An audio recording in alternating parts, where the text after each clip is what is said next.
Greetings, everyone. This is Payman Lorenzo, your host for the Leaders with Heart podcast. Today, I have a special treat for you. I have my good friend Osman from the Netherlands. He's a very interesting gentleman. He's very experienced, lots of life experience. He's been a coach for 15 years with clients worldwide. Um, he works with coaches, consultants, and agencies that are profitable and want to go to the next level, and they know what is holding them back. And that is their mindset. He works with applied psychology, NLP, and hypnotherapy when required. And the most important part about him, and that's the reason he's here, is because I had a chat with him last week, and I found out, I realized that he also has a very big heart and is very involved in also building businesses. He's very passionate about building businesses with a cause, with a purpose, and with a meaning. So that's what we're going to talk about. First of all, Osman, welcome to the show, my friend. Thank you, Payman. It's great to have you. It's great to talk with you. Thank you. Pleasure is all mine. So I understand that you're currently in the Netherlands. How's the weather today in Holland? I mean, in your city. First of all, it was raining cold. Like 3 days ago, it was sunny and nice, but now the weather can change here instantaneously. It's crazy. Oh, absolutely. That's what I know what you mean. I've been there before. Yeah. So for those that don't know you, who's Osman? Tell us a little bit about yourself, your background. Feel free to start from wherever you want. All right. So I'm currently 31 years old. My daughter is going, she's almost due within several days. We don't know yet. I'm very excited about that. Who am I? I'm, like I said, 31 years old. I have profession in IT and business background and coaching. I have been doing this for 15 years with around the world, always online. And I have a drive to help children because I believe they're our future. And one way to have this impact is by creating a business which can give back and feed into my dream of helping children at the war zone specifically. I'm making my dream ultimately is to build a community in that place. So when you are an orphan, let's say you're a child at an orphanage, when you're 16 or 18, you get kicked out. But I want to make sure there's a community to help those children to make sure that they're becoming, successful adults. That's a beautiful cause to pursue. What's the reason why you're so passionate with this cause in particular, among all the different causes that are worthy? I think because there are so many things, is that people don't realize the effect of wars, right? You see on the news, it's like they drop a bomb and they move on, and nobody gets to see the results of it. Mm-hmm. Or they're like, yeah, we liberated a country, but the whole system crashed. Now the most vulnerable part are the eldest and the children and the females. Sure. But Absolutely. children are extra vulnerable because they can be manipulated. And I want to prevent that. We're going to talk about that in a moment after that. So what's your story? What's your story about you, about what you're doing and all that? Right. So I'm born in Turkey. My dad was an international truck driver. But that meant that he was gone for months, weeks, ends. I wouldn't see him for like the longest time that I did not see him was about 2 years. Wow. And I think that's one of the drives and made me realize that when you are orphan, you don't have anyone to support you. Right? And my dad was long ago. I missed his presence, but it left an impact behind. I said, well, those who lost their dad, or they're never going to get back. That's for sure. I have something I can relate to your experience because my father, when growing up, he was an archaeologist, geologist. So he was most of the time just working on archaeological sites around the world. He would go on for like weeks and months sometimes without me seeing him. So I can relate to that. It's not very easy for that. That's for sure. That's awesome. Okay. What's your business currently? What are you doing? Well, that's a great question. What I do is I help high performance to get out of their own way to perform more. That sounds like a bunch of loaded words, but boiled down, is that these people know, they read a lot of mindset. They are reading books, they're listening to podcasts, they're doing these routines which help them, but they don't get the breakthrough. Mm-hmm. And the reason for that is you're playing a chess against yourself. So you already know your next move. Mm-hmm. And I help them to play this chess at an amazing level so they get the breakthrough. How do you do that? That's where we deep dive into person's psyche, subconscious mind. Because the way it goes, research sources too, is that your subconscious mind has already decided on something before you make a conscious decision. And if you want to change something, it happens from a conscious level. But your subconscious mind is keeping you where you are right now because it thinks it's the best for you. So you have the chess master keeping you at a place because that's the best for you. You, the player against, think, hey, no, I know better and I want to go better. Your brain is like, okay, see what you got.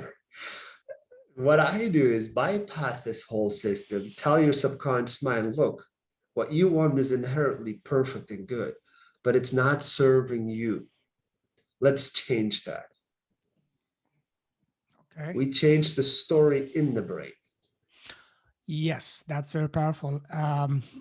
That's one thing that I keep hearing from all the top guys, especially even from Tony Robbins says, change your story, change your life, especially when we're having our own internal conversation all the time with ourselves. If you keep telling us, oh, I'm the victim, if it wasn't because of that person, if she didn't do this, or if she did that, whatever, I wouldn't be in that position, always blaming others. And that's what's basically ultimately the biggest reason of what's really holding us back. It's the story we keep telling ourselves all day long, especially, even the most important conversation we're having is with ourselves all day long in our head. So is this what you're referring to when you're saying that this is what you do? Right, semi, not fully. And the reason for that Mm-hmm. is because what what you hear and accept consciously, like the victim role, Mm-hmm. that's on the higher level. The root cause is in your subconscious mind.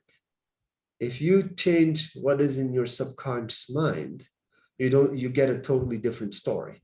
Mm-hmm. And that's what I mean. Like on the outside, you could be like, okay, I decide to not play the victim. I'm going to own my life. So you're trying to force your way from up to down. But Mm-hmm. what I do with my clients is we go down to the root cause. Why are you telling yourself this story?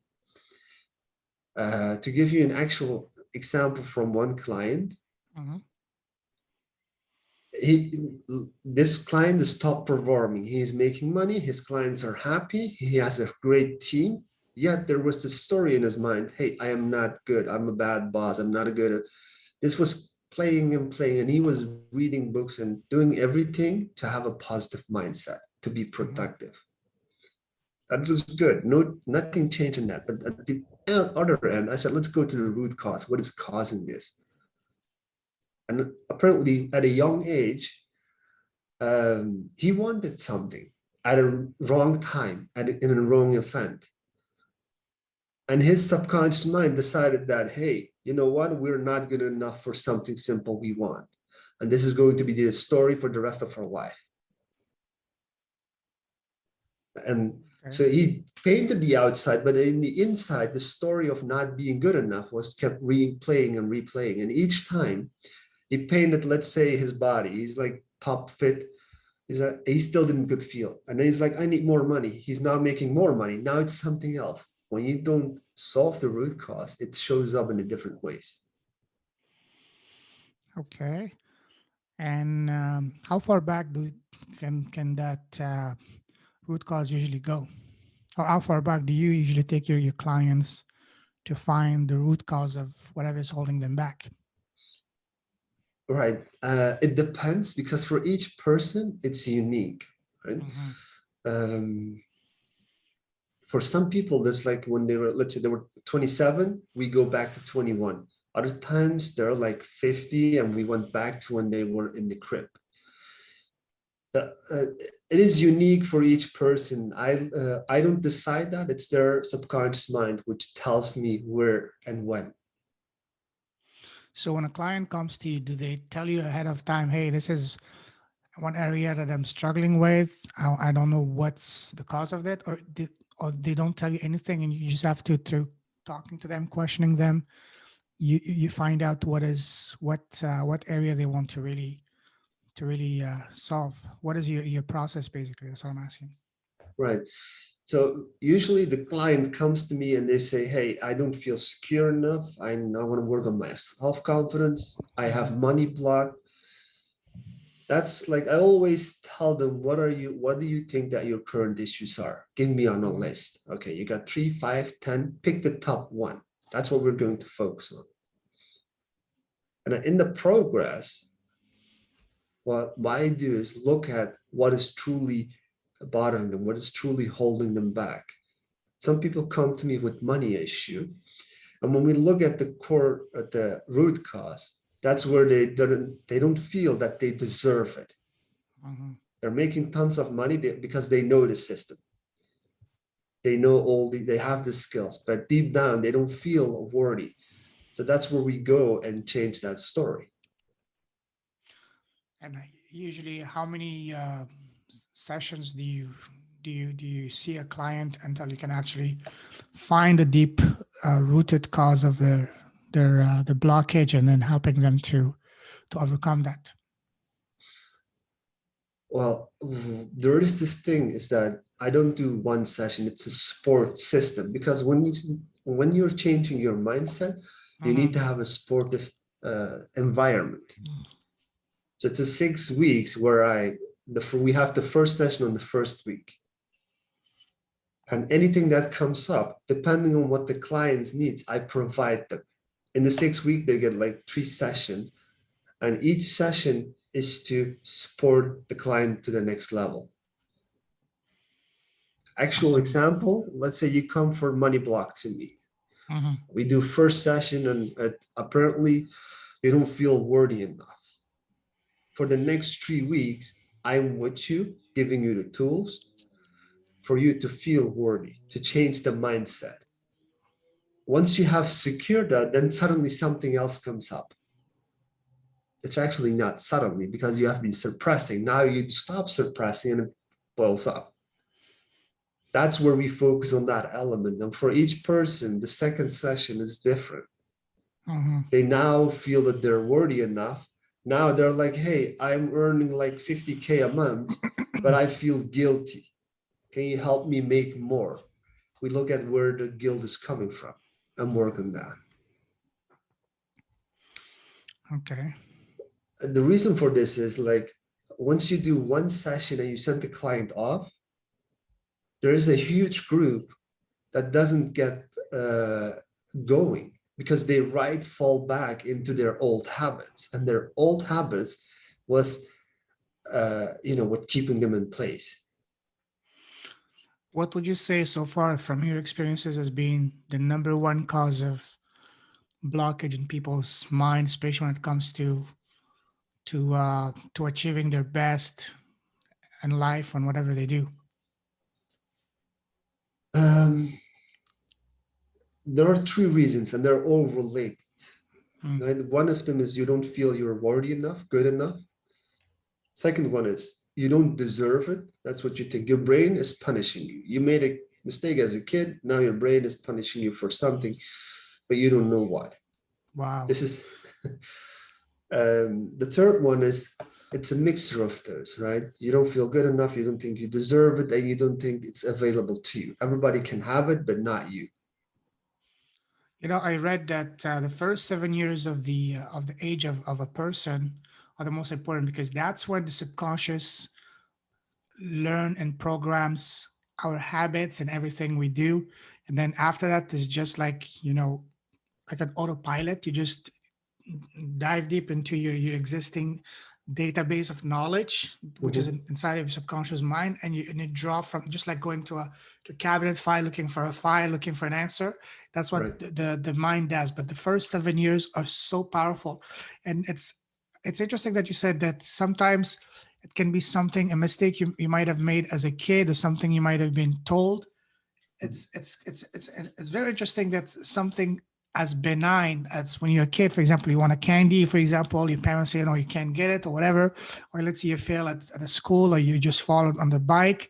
And that small experience, event, incident remains in your back, imprinted in your mind, especially in your subconscious mind, and plays such a huge role for the rest of your life. What would you say is the cause that something so small and significant as an incident can have such a powerful and big impact down the road for the rest of, maybe not for the rest of their life, but for a big part of someone's life, until they decide that, hey, it's time to change that, and takes action towards that. Right. Great question. And there is something called referencing, a reference model, right? Mm-hmm, So when I ask you what kind of cake do you like, mm-hmm, everybody gets their favorite cake image in their head. For some, it's chocolate, for others, fruit, right? You decided somewhere in your life that that one is your favorite cake. interesting. As a child, let's say you wanted a candy, and your parents are like, no, no, those are for visitors. Wait, honey, right? You're like, but I want. And they're like, no. And then you go angry in your room, like pissed off. And your brain at that age doesn't know what it means. It's like, I want something, I didn't have it. I want something, I didn't have it. And it's looks for patterns. When I want something and I get denied, show me more of it. Your brain is going to anchor. That's like when you repeat, when you are training, you're becoming a natural, right? But you keep training, that's because of the muscle memory. When your subconscious mind decide that you're not worthy enough, it really asks the database, hey, show me all the events where I was denied something. And let's reaffirm that I don't deserve something. Mm, wow. And from there on, anything that happens in your life, slightest, like literally the slightest thing that people are like, wait, even if they say like, wait, you're like, oh, I'm denied again. Reinforce that. Or sometimes when you hear something like, hey, you can't do that, you can't get that, or you're a failure, you don't deserve that. Or you just, for example, you're just watching something on TV, you're listening to something on whatever, on your podcast, whatever, on the radio, whatever, and you hear that, and you feel something deep down inside your mind that resonates with you. Say, hey, you see, I'm not worth it, or I can't do that. How do you explain that? I mean, that's a kind of reinforcing all these experiences from the past that just add on top of each other as a layer. But even if it's, you're just passing by, you just hear someone else saying it that has nothing to do with you, but for some reason it reminds you, hey, I'm not worthy, I'm not capable. Right.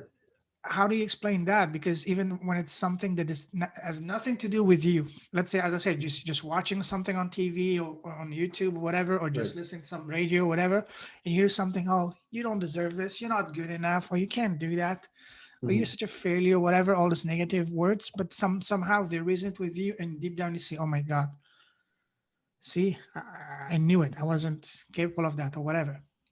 So that's Right. something I've been That's very, very, and even at times I found myself having those thoughts, and even being affected by that. So I would love to have your thoughts on that. so like your mind is brilliant, your body is brilliant, right? We get so many sensory input. So when we say Mm-hmm, sensory, people like what you see, what you hear, but there's also smell, the touch. mm-hmm, We're sitting now in a chair, but we don't realize how tight our pants are or how comfortable the chair is, right? Or where we touching. We don't consciously get the feeling and the knowing of every surface we touch. Yet, subconsciously, we know it. So when you get a new information, new input, your brain is automatically saying, hey, is this danger? Will this kill me? No? Okay. What do I have to do with this information? I don't know. Let's look at the history of our life. What happened in our past and where can we relate this to? And this happens in nanoseconds, right? I'm now explaining you taking seconds, but it happens like boom. Oh, absolutely. Yeah, I agree. And any new information you get, it wants to understand, it wants to relate to something that is already knowing.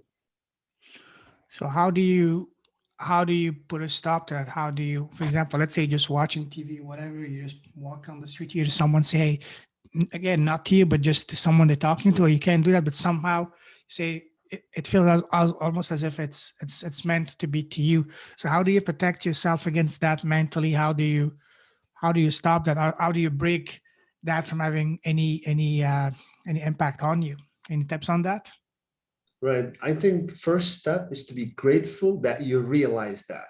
So it means that you're at some sense ready to let go of that. So be grateful, acknowledge its existence, don't push away. Acknowledge that whatever you just heard is making you uncomfortable because certain reasons.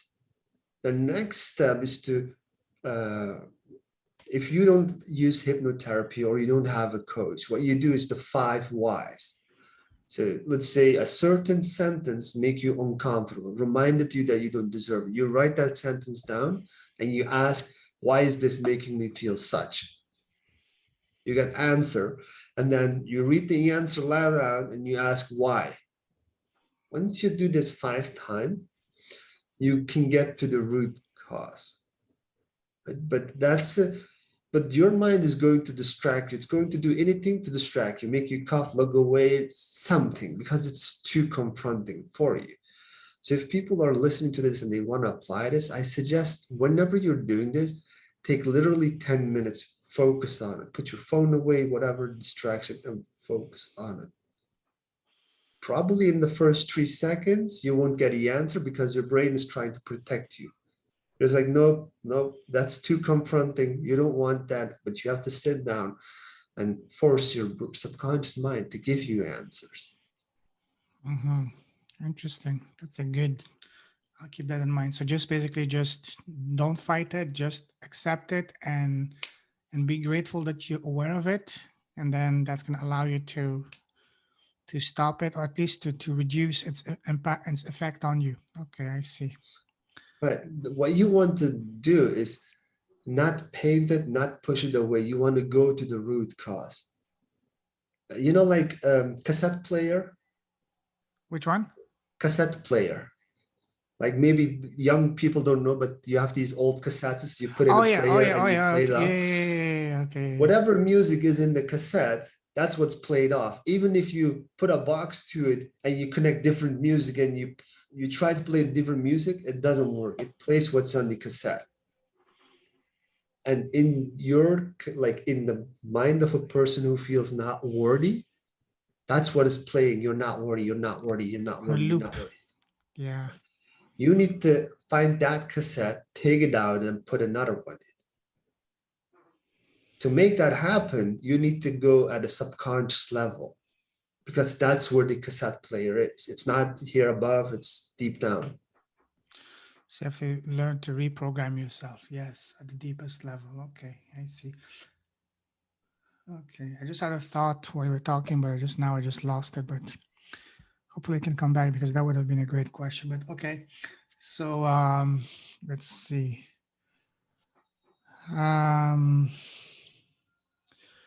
Is there any tips you would give to someone that is on top of you? You said one way is to. Oh yeah, I think you said one way to fight, not to fight, but to stop that is to acknowledge it and to and to be grateful. That is there any other techniques or tips you can provide to someone who's constantly challenged with this kind of negative thoughts? Because again, as I said, the most important conversation and that we have all day long, I mean, the most is with ourselves. So how do you ensure that the conversation you have in your mind are not negative but more positive, instead of reinforcing the negative whatever, it reinforces your qualities, your strength, and what you can really do. How do you have any tips on that? Can you repeat the question because you broke up? Okay. So as I said, so the biggest conversation, the most important conversation we have is with ourselves all day long. So a lot of times, I mean, Yes. sometimes it can be about negative, or you're not good, or you see this person did bad, or whatever. So how do we, instead of turning that internal dialogue from a negative to a positive, and talking about acknowledging your strength, your qualities, your skills, and all that. How any tips on that? I think it's something with my headphones. Right. Y- No, there's lag on the line. It's not your headset, it's the lag on the line. Okay, I don't know what's going on, but you can hear me correctly, Can you right? hear me? Yeah. Yes. Okay. Can you hear me now? Yes. Yes. Yes. Yes. So the important thing, there is this toxic positivity. It's not my word. I heard it from someone. I forgot it. But this person said toxic positivity is where a person expects that they are present all day. I guess both of our internets are lagging hard right now. I don't know what's going on. Never had this problem before. Okay. So you said You want more. to stop? Yeah. Let's pause. Okay. So as I said, a lot of time we have this internal dialogue with ourselves, and most of the time it can be negative, always trying to bring us down or reinforcing our negative thoughts or habits or whatever. How can you change this internal dialogue from being negative, talking negativity to us, versus one that is positive, reinforcing our positivity and encouraging us instead of bringing us down? How do you have any tips on that? How can we change that? Yes. I want to start with something that people, I don't know how many people this have. Maybe there are people that don't have it. Maybe they have it. Don't expect yourself to be all day in and out positive. Life has ups and downs. So there is no, if you're 100% happy throughout the day, you have some chemical imbalance in your brain, right? This is biology. This is not, you have to be on drugs to be happy all the time. So don't expect that from yourself. When you're facing an issue, is that a real issue or are you making it up, right? Let's say a reality is someone punched you in the face and you're like, oh, someone punched me in the face. I feel bad. I must be bad, right? But what did you do to deserve that punch? Did you do something horrible and that's why they punch it, but you don't accept that part? Okay. Don't ignore real problems. Real problems require solutions, right? Don't try to push them away. But let's say internal story, I don't feel good enough, and it keeps repeated. Okay, that's something you want to work on. Don't push it away. Acknowledge its existence. Once you acknowledge its existence, your brain will guide you towards why you have it. It will show you random memories. It's like, hey, remember you were with your friends there and you were the last one to get a can of drink? It's like these random memories that will pop up because now you acknowledge existence. Your brain is going to share with you at when those things happened. Makes sense. Makes sense. Okay. And once that happened, you have to be like, oh, that's what happened. Okay, I forgive, I bless, I let go. Don't Cool. hold on to it. Okay. You mentioned also that you also use to help your clients use applied psychology. What is applied psychology? Give us an example of applied psychology.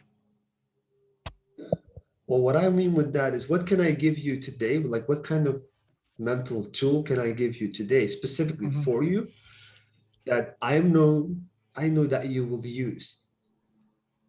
Because a lot of people have read books, all kinds of things, they know what to do, but they're not applying it. Hmm. So I look at a person, if I tell this person, hey, just do the 5 whys when you get a bad memory, and they're like, yeah, no, okay, I can do that. That's what I give them. If they're more like invested in their change, I'm like, here, let's do a session, and I will do a recording for you. In that recording, listen to it every day. So it's helping your subconscious mind to reprogram faster. Beautiful. You also mentioned NLP, okay, and hypnotherapy. Now, hypnotherapy, that's something that I'm very intrigued, interested in. Um, so basically, you hypnotize the person in a way so that they can Mhm. go back to the deep root of whatever is holding them back. Sometimes it can be a year, 2 years, 5 years, 10 years down the road. Sometimes it can be even up to when they were very young as a kid. But the part that I'm extremely, extremely curious and intrigued about is, and that's something we talked about last time we talked, is about, have you ever had a case of you going to while helping a client to go not just in the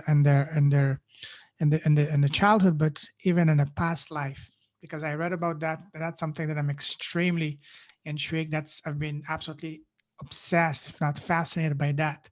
So tell me, share, I would like to hear some of your stories or some of your experiences with going with that, doing sometime you don't even expect, because just like Dr. Wise was, I was reading his book, the way he got introduced to past life was he was helping a client and trying to solve a problem, going to the deep root, and that took the person to a life like 4,000 years ago in ancient Egypt. And that's when he was completely blown away and wow. And he found that. And the more he did it, it's like, wow.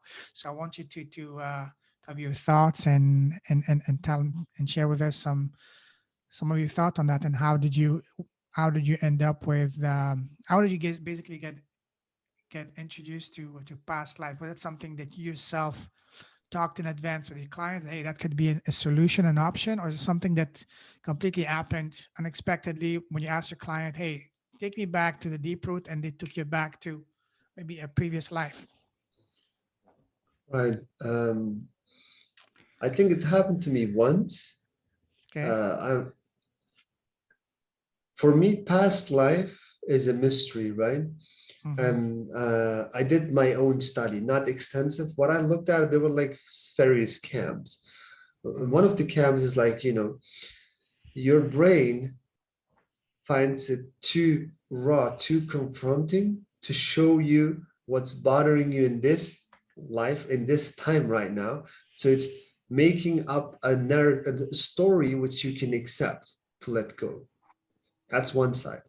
Other people are like, hey, we energetically travel back to our past life because that event there got Mm-hmm. it anchored. It anchored our soul's experience. So we have to go back there, forgive it, bless it, and let go. That's what they believe. And then you got other people who are like, do you know how much information our DNA can hold? A lot of information. So some people are like, you're not traveling, you're not going back to past life. You are just re-experience accessing your DNA, that specific part which your ancestors experienced. Okay. So it's like a So collective memory. ancestral experience can be something that is holding you now back. Even if it has nothing to do with you directly. Okay. So this is like the different camps that I read and spoke with some people about it. And Mm. other people are like, there's Akashi recordings, Yes. records, Akashi records.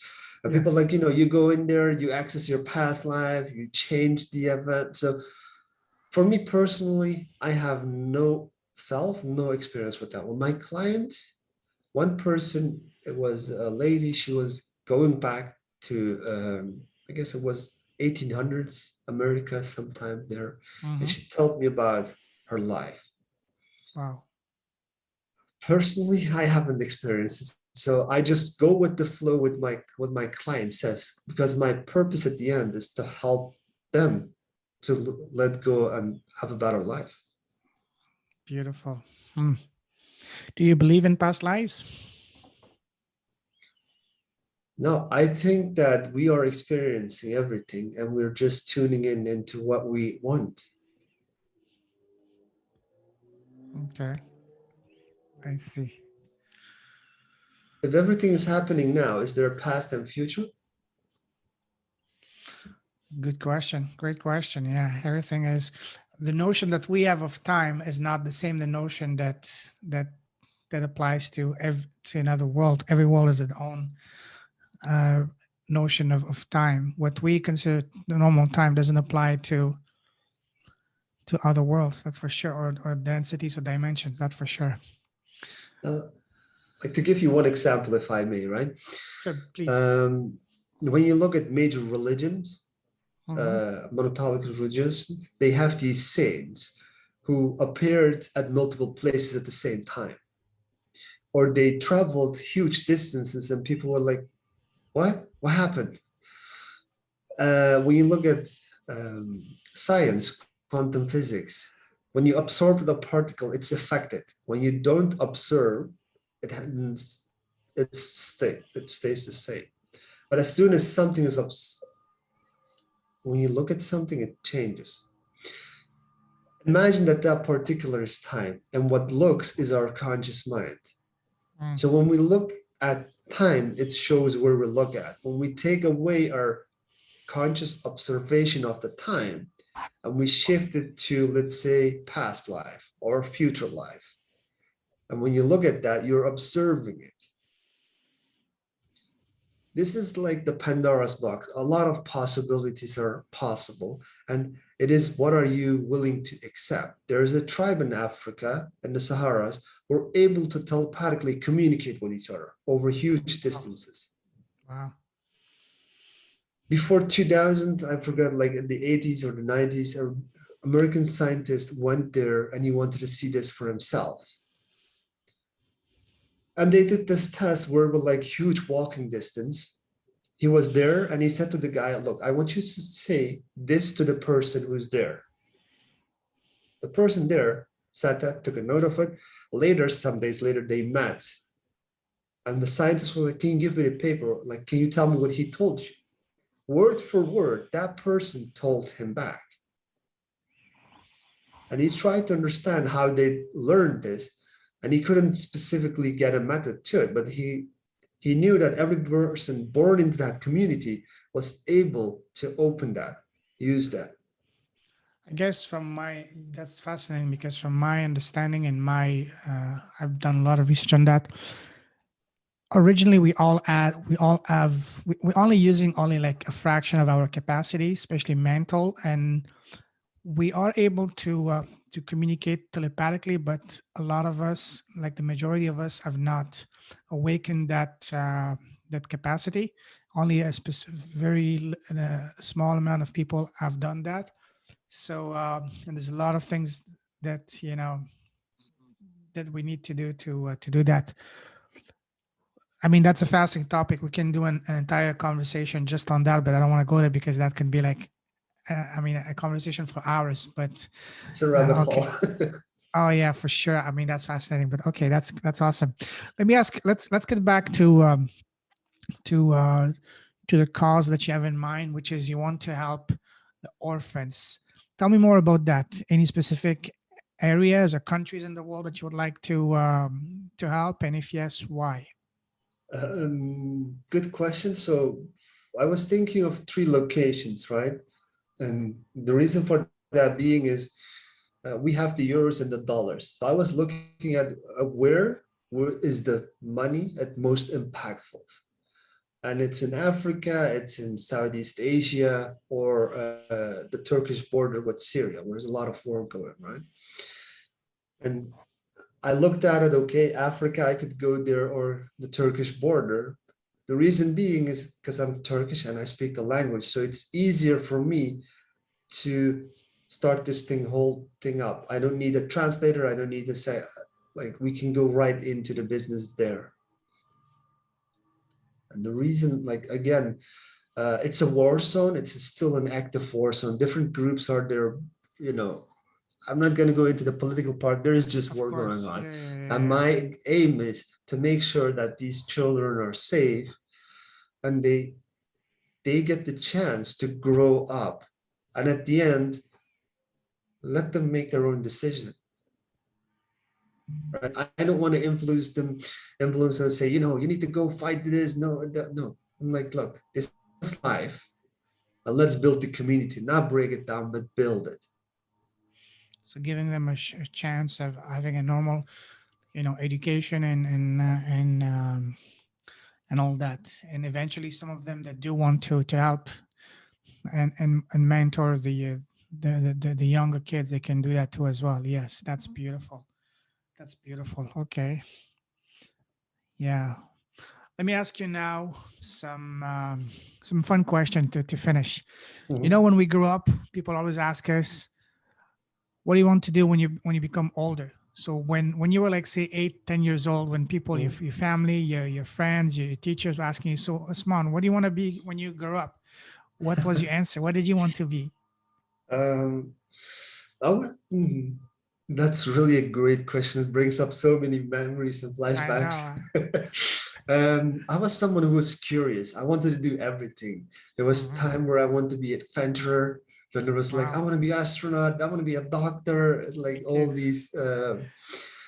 That's I want to learn and try a lot of things. Hmm.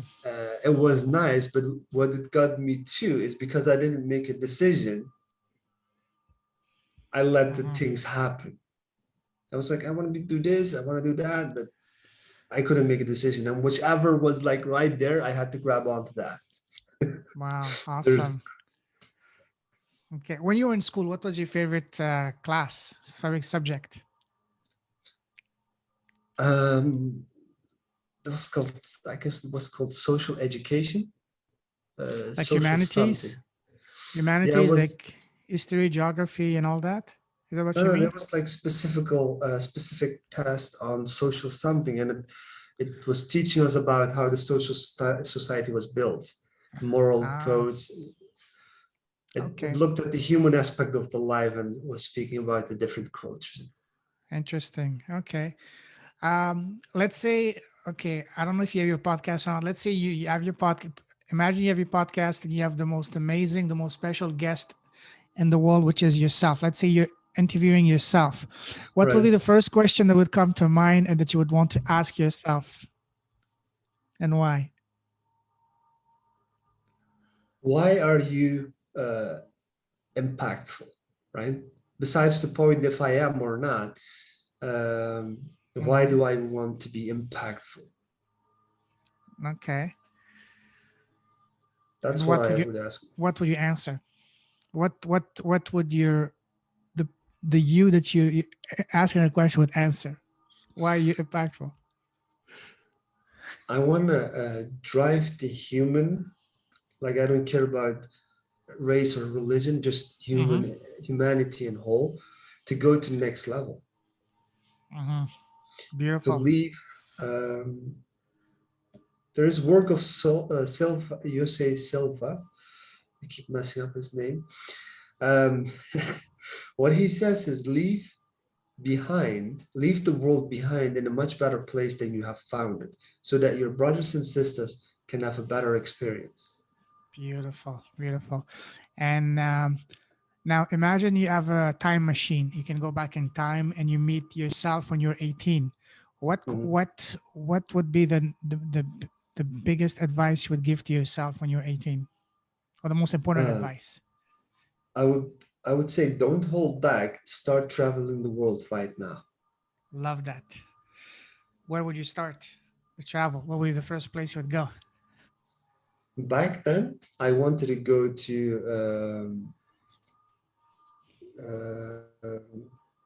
I forgot. There is in America. There is this waterfall, Nigerian waterfall, I guess. Niagara. Niagara. Niagara. Yeah, It's that's not where I far from wanted to here. go. That's where I wanted to go back then because I saw pictures and I was like, wow. Yeah, it's at the border between Canada and the US, and just I'm not being, patriotic or nationalistic here, but the Canadian side is much more beautiful than the American side. The American side is very small. The Canadian side is much bigger. But me, I've been blessed to travel a lot, and I don't know if you heard of it, but the Iguazu Falls are the biggest falls in the world between Argentina, Brazil, and Paraguay.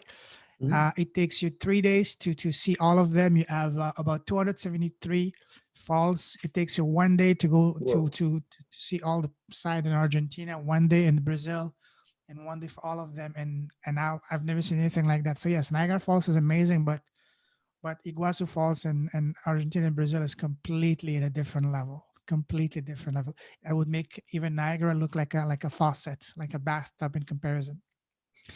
When the I'm gonna world look that up.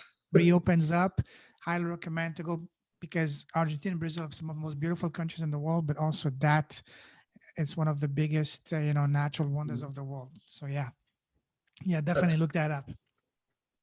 thank you for sharing that. No I'm worries. looking forward to see it.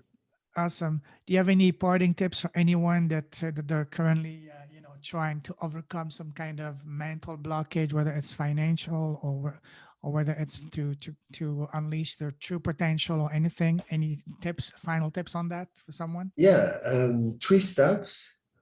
Write down what you think is holding you back on a piece of paper. Put a line in the middle on the left side. Write down how it's benefiting you. Like, let's say it's money, you're looking to make 5K a month, but you're unable to make it. Be positive about it. What does it mean for you to not have that money? And on the right side, write down the negative. What are you missing out? You want to travel the world, but you don't have the money, right? You want to impress a beautiful girl, but you can't because you don't have nice things. Write it there. And once you have listed all that things down, just follow your heart and pick one of that. And then use 5 whys. Ask why. You get an answer, ask why. Repeat this 5 times. 5 times. Okay. I love that. I'm going to implement that myself. I will definitely have to listen to that podcast myself, because you dropped some amazing tips. I will apply them myself as well. And if someone wants to connect with you, what's the best way to reach you? Well, that will be my email address, like info at breakingmentallimits, what a S on the end.com. I'm Breaking a mental limit or limits? limits, what a Dot S. com. Okay, sorry. Okay. Uh, Uh, I'm also on Facebook, Osman Ukumus. It's my name, but I think the email will be the fastest and the quickest way, or my website, breakingmentallimits.com. okay. I will post them on the show notes, breakingmentallimits.com. Okay. I think that's okay. I think that's all the question for today. Thank you very much for your time, Osman. It's been a pleasure talking to you. And Likewise. and the most important thing is that you're not only you're very successful in what you do, but most importantly, you have a beautiful heart. You have great uh, desire to help the world, and that's what we need. Because as an entrepreneur, I feel that we as entrepreneurs have a duty and responsibility to do good, because the right thing to do as human being, and also because doing good is good for business. So. So I salute you. You're real leader with a heart. And with this, I wish you the best and have a great day. And once again, congratulations for your baby. Is it a boy or a girl? The doctor said it's girl. It's a girl. Have you guys decided the name yet or not yet? Yeah, it's Mayhem. Miriam. Wow, beautiful name. Okay, that's awesome. Well, congratulations on that. I'm sure you will Thank be. you. It will be a blessing for your family. All the best to both you and your wife, and for the new kid. So yeah, thank you for your time, and have a wonderful day, my friend. Take care. You too. Thank you, Pedro. Bye Bye bye. bye.